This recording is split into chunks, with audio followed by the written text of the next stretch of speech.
Well, Johnny Whitaker, it is fabulous to be Zooming with you, and I think you're Zooming in all the way from Utah. Utah, Salt Lake City, Utah, and it's great to be Zooming with all of you. I'm always fascinated at that moment in time when the showbiz bug bit. You know, in your case, as I understand it, you're about, 3.5? And it was something to do with singing in church, and it was something to do with you forgot the words, and then you became the king of ad lib in that moment. Is that right? Basically, yes. Well, my mother was what we call the junior Sunday school chorister. And in October is when the children do a little presentation for the whole congregation. And they practice a few months in advance, and they practice the songs. And there was a new song called I Am a Child of God. And this little girl would sing the verses, and my sisters would sing the chorus in harmony. And she got the chicken pox the day before. And I was the only other child who kind of knew the words, because I was the one who practiced with my sisters when the little girl wasn't there. And my oldest sister said, well, Johnny can sing it. You know, he knows the words. I goes, he's only 3.5. Can he do it? And she goes, well, you know, he did it with us, so I think maybe. Anyway, so Sunday comes around, and we get ready, and my sister, nods to the pianist, and she starts the song, and I get a little bit nervous, and I kind of miss my cue. So she plays it again, and my sister kind of just pinches me, touches me. That's your cue. And so I am a child of God, and he has sent me here, has given me an earthly home with parents kind and dear. And then my sisters, in harmony with me singing, sing, lead me, guide me, walk beside me, help me find the way. Teach me all that I must do to live with him someday. And then they have a little intro, and I'm supposed to sing the second verse. And I go, I am a child of God. And my sisters are, and so I'm hitting them and saying, there's an audience out there. Don't hit me. We got it. And so I just started making up the words. And then we got to the chorus. My sister sang the chorus, and the congregation was kind of laughing and crying at the same time because it was kind of cute.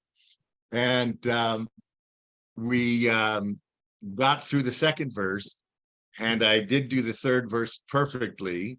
And at the end, there was a member of the congregation whose son had done a few commercials, and said, Johnny has it, Yeah. And, we need to get him on TV. I mean, if a 3.5-year-old could get through not remembering the words and just making them up, and, he's got it. And we went to the audition. So off we went, and I got the job. And that was a TV commercial for a used car lot, as I understand it. Okay, used cars, correct. That led into a really big TV commercial campaign for Mattel, which kind of made you a famous face through millions of homes across America. And then I did Funny Faces, Fun to Drink. Funny Faces, Fun to Drink. But Pamela and Ferdin and I did that Mattel commercial with Larry the Lion. They were the Animal Yakkers commercials. Exactly. And so, but Pamela and Ferdin, of course, she went on to be the voice for Lucy in Peanuts. And then she was also Tony Randall's daughter in The Odd Couple. And there you were in the middle of all of this, so young, freckle-faced, cute as a bug's ear, they say. Yeah, they're kind of turned into wrinkles and You have had a life very well and truly lived, Johnny. You've deserved every one of them, and their laugh lines. Get that straight. 1965, though, and you wind up originating a character on what is one of the most iconic soap operas in American television history, and that is General Hospital, and that was the role of Scotty Baldwin, if I'm correct. Exactly. I played the original Scotty Baldwin. That was Scotty something or other. And then Dr. Baldwin married my mother and adopted me. And that's how my name became Scotty Baldwin. I'm writing my memoirs, so I need to get the names right, but I don't have them right now. Yeah, Megan, and the thing about soap operas is you're going to need an entire chapter just to kind of follow the thread of who was having affairs with whom and who was married to who and who was taken by aliens and then returned to Earth. I mean, this is going to be something quite of a journey. But I mean, that character is still going now, all of these decades on. And I think it's Ken Shriner who plays Scott these days, I think. Ken Shriner, exactly. Soap operas work at an absolutely cracking pace. I mean, there's really no time for kind of reshoots. It's not like the luxury, I suppose you'd say, of making movies. How did a kid like you at 6 remember all of that dialogue, sometimes very complicated dialogue, and keep up with the pace of all the other actors? Well, I was actually 5, just turning 6. And we would have a table read Monday morning. And then Tuesday, Wednesday, Thursday, we had to have everything in the can. So, you know, we had to do 5 days in 3 days. Yes. And with any reshoots, and then they would do the colorizing and make sure that it got out by that next Monday. And then Monday again, we would, you know, so I think we were like a week ahead just in case. And I mean, I got to say, the lucky breaks kept rolling from there, because it was 1966. You land a big role in a big Hollywood movie called The Russians Are Coming, The Russians Are Coming, which was a war comedy movie, but it starred Carl Reiner, the beautiful Eva Marie Saint, and Brian Keith. What was that experience like? Because as I understand it, it wasn't shot on a soundstage, as most of those big Hollywood movies usually are. Most all of it was done in Northern California. And they had one scene where they had built this church that was just a facade. And then they had stairs that would go up to the steeple. And they had a breakaway lookout, which is where I was.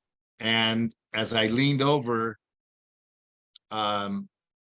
I fell and I slid down the steeple and then got stuck with my belt on the end of the steeple. And what was happening in the movie at the point is the Russians and the Americans all have their guns pointed at each other. And everybody turns around and looks, and there's this little boy who is stuck. And because of the little boy, the fight is over.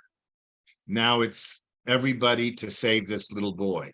Yeah. And so they make a human ladder. So John Philip Law was one of the Russians who went up the human ladder and grabbed me.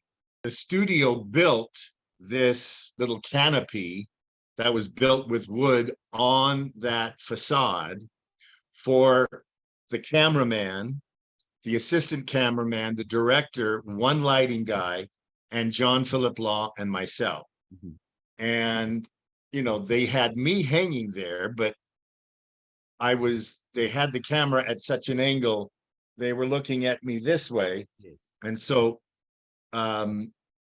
below John Philip Law was the canopy that they had built out, a wooden one.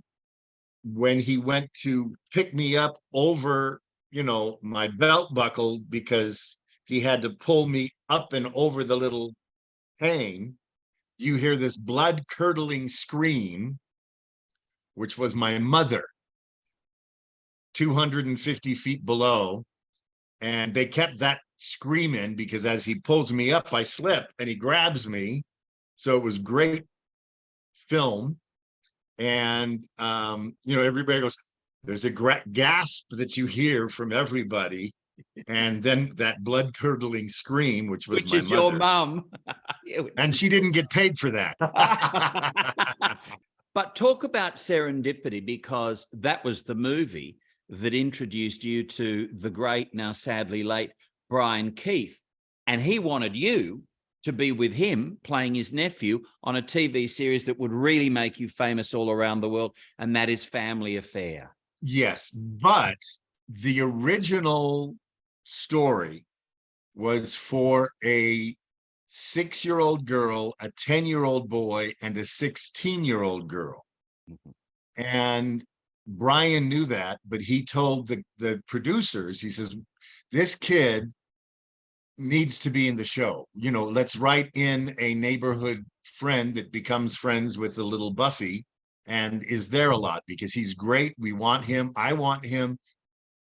Do a screen test with him. Well, the day that they were doing the screen tests for the Jodies was the same day that they asked me to come and screen test. So they had all of these 10-year-old boys and this 6-year-old boy.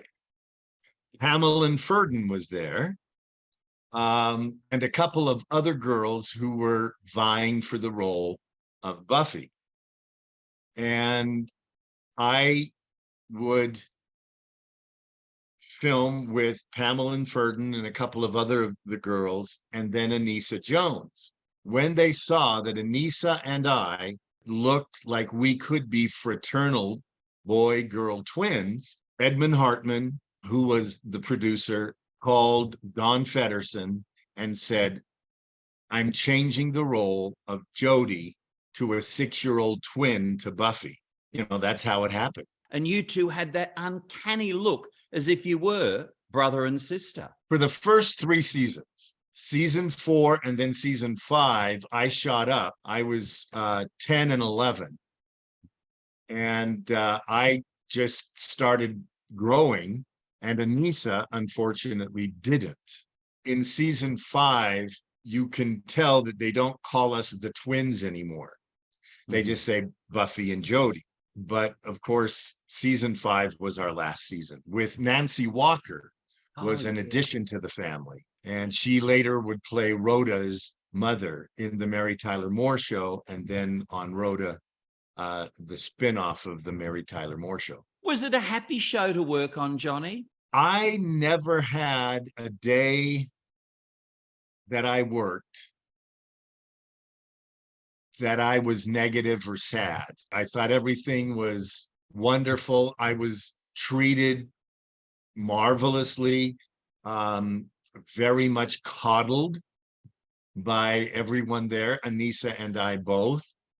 And so we worked about 9 months out of the year.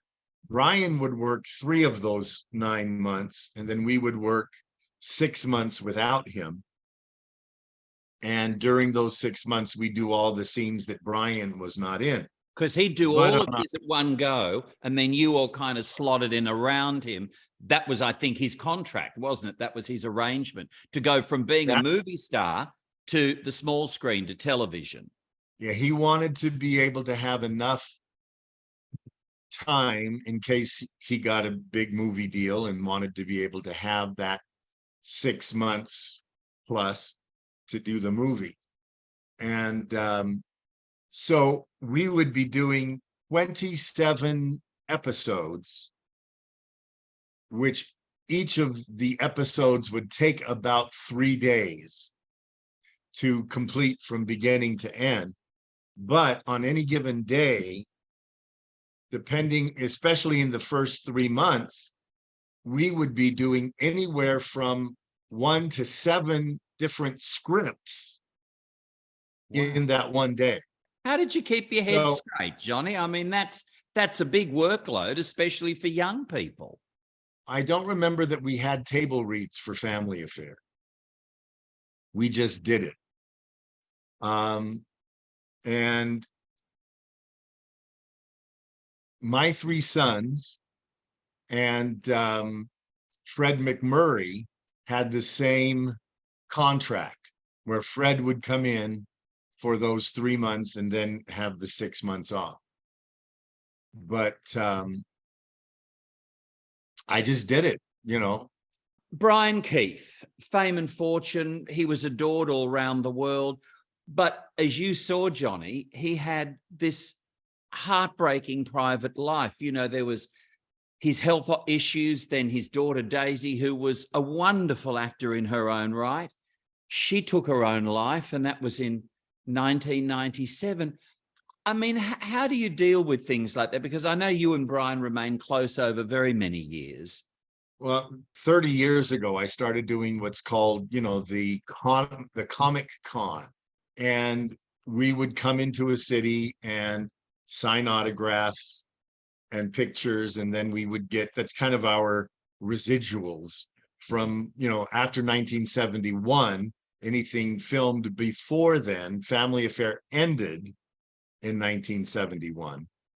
So anything from 1971 back, you didn't get any residuals. However, so we look at these comic cons as a way to make a little bit of extra cash and use our celebrity. So that's what happened. Anyway, at one of these, a fan came up to me and he says, "Do you know that Brian Keith is very ill and they don't give him much time?" I said, "No." What, so I called, the phone rings. "Hello." I go, "Hello, Brian." "Yeah, who the hell's this?" And I said, "Brian, this is Johnny Whitaker." I was, "Johnny Whitaker? How the hell did you get my phone number?" And I go, "Brian, I promise you, I got it from the police of the police, and I will not ever," he says, "I used a couple of F words. The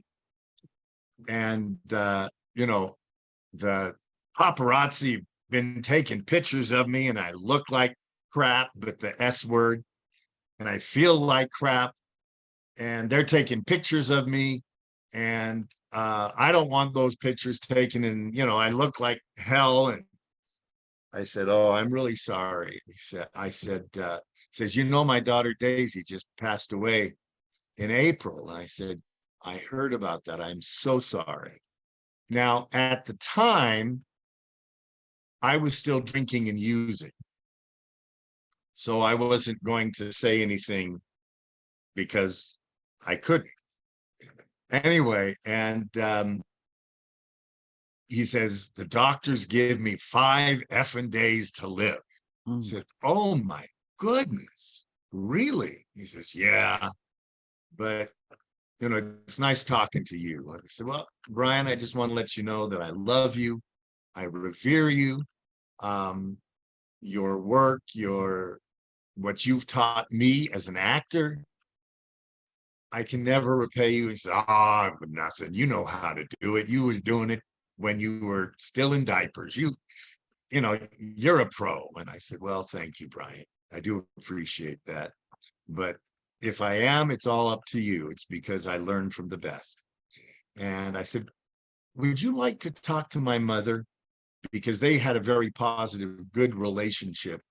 And my mother was the mother of 8 children. Brian had 2 daughters with his first wife, and then a son and a daughter and a son with his second wife, but had adopted 3 or 4 kids somewhere in the middle. And so always went to my mother for family advice. And I said, my sister Sherry had passed away a few years earlier, and maybe she can help you understand about Daisy, and I'd love to talk to her. So I said, "Okay, I will give her your phone number, but I promise nobody else." She goes, "Okay." So he calls her up and had a nice conversation with her, and my mother was able to, close anything there. But 3 days later, he shot himself. But Kathy Garver, who plays Sissy, said that, and I believe her, and this is what she said, that Brian Keith was not afraid of the Green Reaper. but he wanted to meet the Grim Reaper before the Grim Reaper got to him. And when Bryant passed, Kathy and I were both there at the funeral. And it was what I would consider a full Catholic funeral.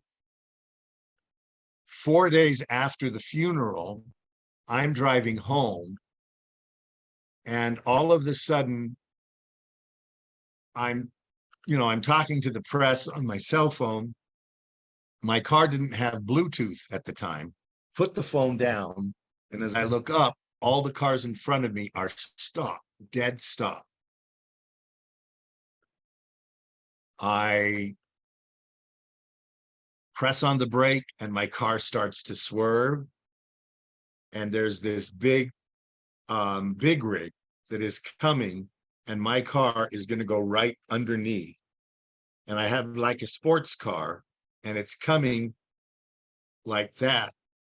I hear Brian's voice say, duck, cover, roll.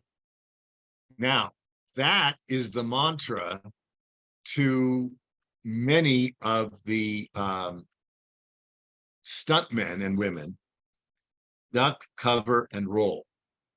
And I heard it plain as day. Wow. I let go of the wheel. I covered my head. I ducked down to the side, and my car went into the semi. Then it pulled me out as it, was going around, and I made a couple of turns. And then I was in the car down on the side, and I just stopped. And I hear this knock on the window, and I look up, and it's a woman. Are you okay? I'm a nurse. Are you okay? And I said, I think so.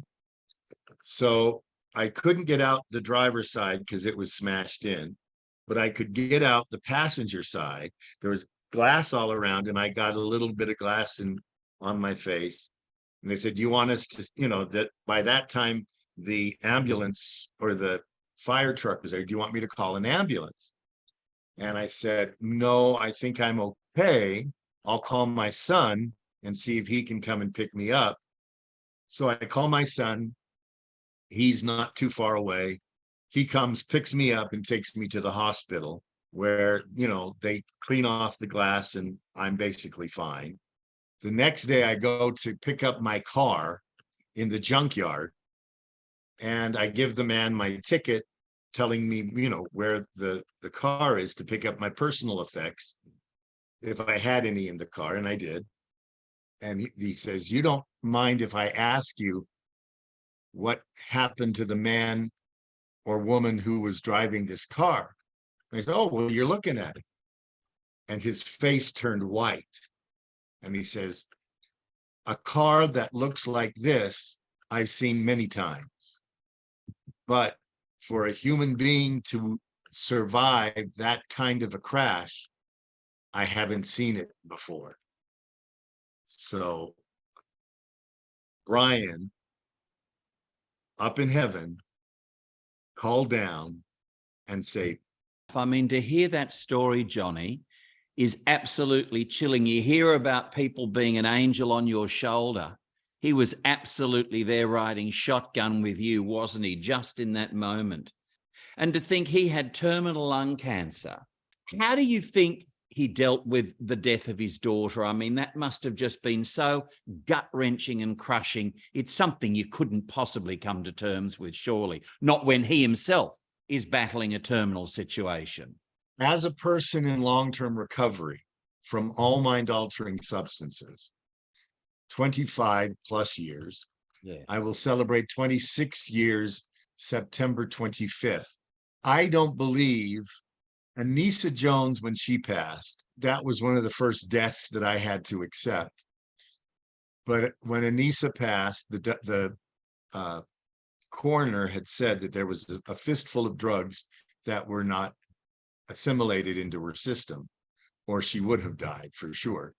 She was only 18, wasn't she, Johnny, 18. when she left us, and she'd become mired in drugs sort of years before then. Is this true? She didn't want to act anymore after Family Affair. And she also had, as I understand it, and you would know, a very complicated relationship with her mother. It was tumultuous. She was not obeying her mother and wanted to go live with her father. And so she went to live with her father and her father's mother. And things were going well until her father passed away. Then she had to come back and live with her mother again. And that's when the trouble began. When she turned 18, she had a group of friends and that were under 18, maybe another one over 18, but she had the money. What we call in drug addiction, she had mom, motive, opportunity, and means. So she had just received quite a bit of money. When I turned 18, I received quite a bit of money from Sigmund and the Sea Monsters and from Family Affair, not residuals, but money that was set aside by the government to make sure that we had money. Unfortunately, my parents had spent all of the money that I had made. Oh, wow. I'm one of 8 children. We moved into a beautiful new home in 1968, which was 2 years after Family Affair began. I liked our old house because it had a pool. When we got to the new house and I said, I like our old house better because we had a pool, Dad said, you want a pool? You got a pool. Of course, I was going to be paying for it. But if I said I wanted it, we got it.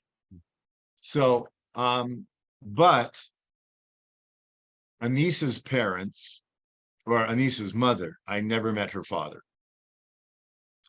She taught the children in an atheistic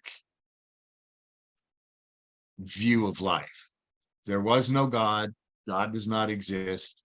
And therefore, you know, we've got to do everything and take care of each other. And that's it.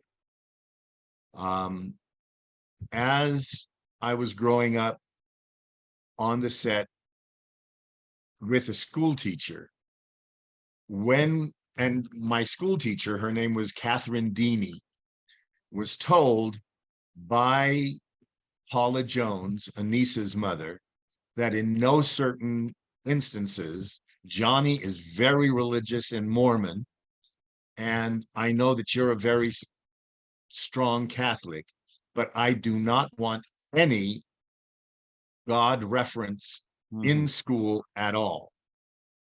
And when we would talk about things, the Pilgrims or the Constitution, and, you know, they said the prayer before they had their meetings, and, you know, Anissa would ask, well, you know, what is that? And question. And Mrs. Deany would make sure that I knew that I had to be very careful with what I said. And I am, you know, 7, 8 years old, but understanding that I have to be respectful of other people's wishes. Anyway, I remember Anissa saying, you know, guys, I believe in God, but don't tell my mother that I told you that.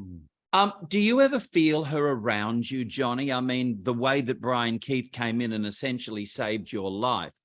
Has there been an instance where sometimes you might be in a situation and you'll just feel Anissa around you? Is she there? Does she say anything? I haven't, but starting from Australia, August 31st is International Overdose Awareness Day. For the past 13 years or 12 years, this will be my 13th year, we celebrate lives that are lost. And this year we're going to have a Zoom meeting, and I invite all of your friends and family, especially those who have a loved one or a friend who passed due to overdose, alcohol, or drug use. It's not always suicide. What happens, I used a whole lot of drugs. The drugs that I used were mostly uppers. And I like to be up. Anissa liked the downers, which kind of numb you out and take over. I didn't like that feeling, so I stayed with cocaine, methamphetamine, and some others. Anyway, I celebrate Anissa as my first person that I lost. And unfortunately, I have 8 people in my life that have passed due to overdose. Yes. And we celebrate and venerate their life. Dana Plato, who was in Different Strokes. Because you I managed was her to, last, didn't you? Yes. I was her last manager Yes. before she passed. As I remember it, her life was absolutely harrowing, and she too died far too young. I think she was 34, and that was back in 1999. Exactly what happened with Dana, Johnny? Well, she had gone to a blue movie convention. She'd made about 3 or 4 of these blue movies. And I told her, I said, as your manager, I advise you against anything that has to do with the blue movies if you want to get into the real film again. Anyway, she'd gone to this blue movie convention. I think it was in Chicago. Then she flew to New York to be on the Howard Stern show. And Howard Stern was not very kind to her, insisted that she pee in a cup so that they could find out if she really was 10 years clean and sober, as she had told me. But I met with her about 4 times. And 2 of those times, knowing what I was like at this time, when I met her, I had started my sobriety, which I began in 1998.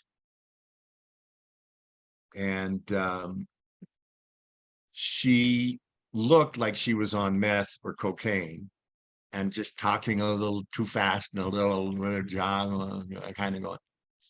Anyway, I didn't say anything, but she did a good job in the audition, which I worked with her on, and the producer loved her and was going to have her do a play where she would go around the southern United States. And she decided to buy a Winnebago, and she would bring her 14 or 15-year-old son along with her that summer so they could do this summer stock together, and she would follow the troupe in her Winnebago and get money for her Winnebago and all of that. Anyway, she got everything together, but planning on doing this, and then went to Chicago, then went to to New York. Howard Stern embarrassed her. She came home to Oklahoma to her boyfriend's mother's home in Moore, Oklahoma, where they just had a big tornado. And she took a lot of drugs. I don't believe to kill herself, but just not to feel the pain. And drugs can be a painkiller, emotional and physical pain. She had more emotional pain. And the boyfriend, when he saw her very almost catatonic, was recording her voice and not calling 911. And so she passed. Her mother-in-law and the grandmother to her son, where she was living, called me and asked me if I would celebrate her life in Los Angeles. And so I got some friends together and got some donations, and we had a beautiful memorial for her. Her son, 11 years to the day of her mother's death, in a drug-induced psychosis, shot himself. Then my dear friend and Aunt Polly from Tom Sawyer, that we're celebrating 50 years this year that it came out, but Celeste Holm, while she was in the hospital, her husband saw that the nurses had not given her a medication that she needed, gave it to her and wrote it down.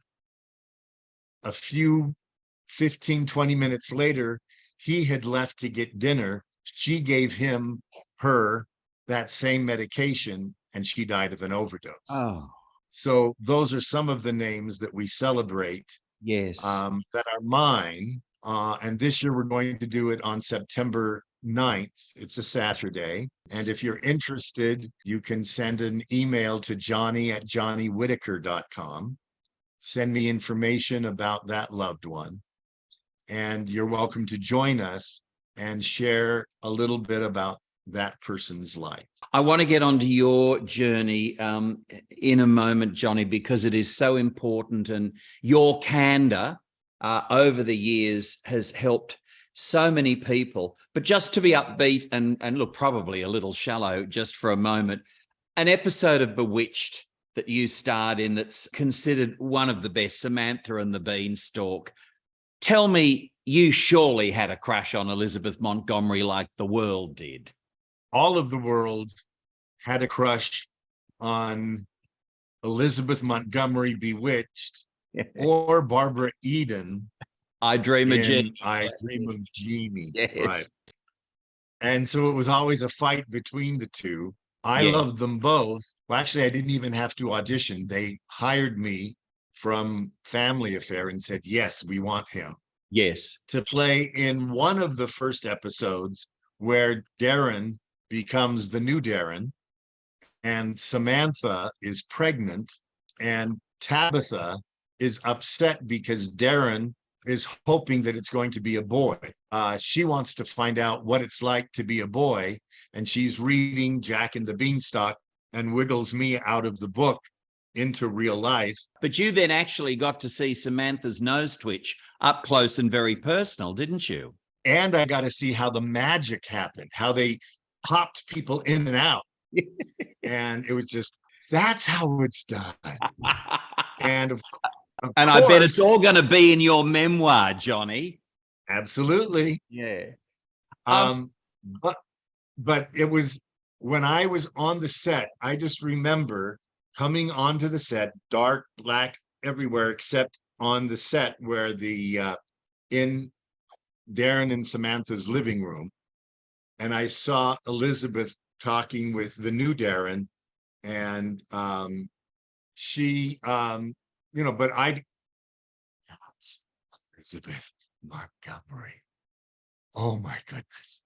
Anyway, so I had a big boy crush, and then I got to work with her and just realized she's just an actor like I am.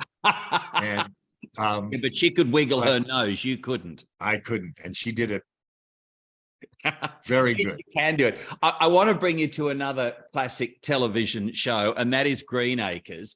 Is this true, Johnny? Because this is quite a bizarre story, that the great Ava Gabor wanted to adopt you? Yes. I did one episode where we wanted to have the pig. Arnold Ziffel. He did something to the teacher, and they expelled him and said pigs could not be in school. And so we had a protest. Anyway, I was one of the protesting kids, and Ava and I got along. Anyway, she wanted to adopt me, and she says, but Mrs. Whitaker, you have 7 other children. Can't I have one of them? And she goes, no, we love all of our children. We're going to, I will pay you for him. But no, I didn't. Just imagine that trajectory. But then here's another crazy trajectory too. 1973, Tom Sawyer, of course, a big Hollywood movie musical in which you are the star, but you get to give Jodie Foster her very first on-screen kiss. And then she goes gay. Are you blaming Not yourself my for fault. that, Johnny? It's your fault. So, in fact, you did 2 movies with Jodie, didn't you? Because you did Napoleon and Samantha, I think. But Tom Sawyer, I mean, gee whiz, that too was a movie that absolutely put you on the map. I mean, what was that like? Were you mobbed everywhere you went? What about the fan mail that would come in? Tom Jones gets knickers thrown at him. Did anything happen to Johnny Whitaker along those lines? Well, Donny Osmond is my nemesis. Uh-huh. And in one of the Teen Beat magazines, it said, who's a better kisser, Yes. Johnny Whitaker or Donny Osmond? And I never got a chance to test anybody out. But in the next month, Donny won the prize of the best kisser. And I thought, wait a minute. Where was this test? I didn't do a test. How does he get it? Anyway, Yes. to this day, we're good acquaintances. Our families were very close back in the 60s, but I saw him at a mutual friend's memorial, and we hugged and talked a little bit, but didn't have a whole lot of time. But so the jury's still out, though, as to who is the best kisser between. well, you I did have a girlfriend who Donny kissed Osmond. both of us, and what did and she she say? said that I was definitely the better kisser. So There you go. There's the thumbs up on that one. You know, Johnny, you think about your incredible career, and it must have been like a magic carpet ride. But despite the fame, the fortune, your incredible talent and all that adoration, you've been very candid about your struggles. What was that first point where you got mixed up with drugs and alcohol? Do you remember back to when it was that you come to that temptation? my drug addiction was actually not planned, but there are 4 ways in which a person can become an addict. One is your environment. Second is your genes. Third is going through trauma. And fourth is being a member of a group that has been slighted, like the LGBTQ2IA plus community. A transgender female is 75 times more likely to commit suicide with drugs, alcohol, or otherwise than her binary brother or sister. But I had trauma. My divorce was very traumatic. I had a girlfriend who lost my child due to her killing herself. And I had given up on God, and I had come back in 1981 as a Mormon missionary.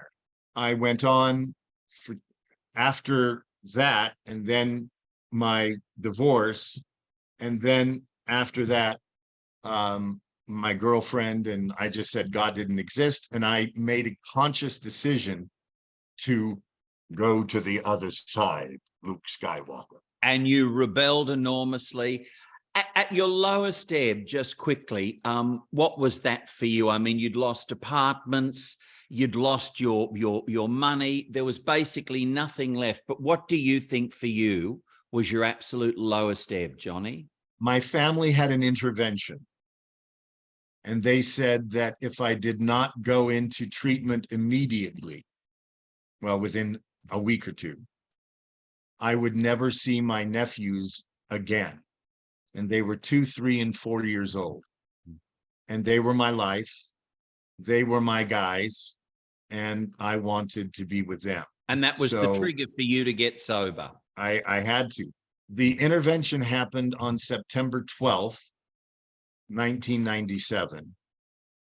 I didn't get sober until September 25th. So I had 12 days of partying. And then on the 24th, I had my last party. And on the 25th, I got clean and sober. And as I'm knocking on wood, continue that one day at a time to be clean and sober. And I'm very proud to be a person in long-term recovery. And not only that, Johnny, but you have helped so many people all over the world, not just by virtue of your candor, but just simply by allowing people to reach out to you with their stories when they're at the end of their tether, when they're at the end of their rope, and you just provide some hope, and you're an inspiration simply by virtue of the fact that you've come through it and you're now out the other side. Try to be, yes. I got to say, it is really great to chat to you, Johnny. You are, as I've said several times throughout this conversation, you are an extraordinary inspiration. And long may that inspiration continue to be fabulous as you are. Thank you so much.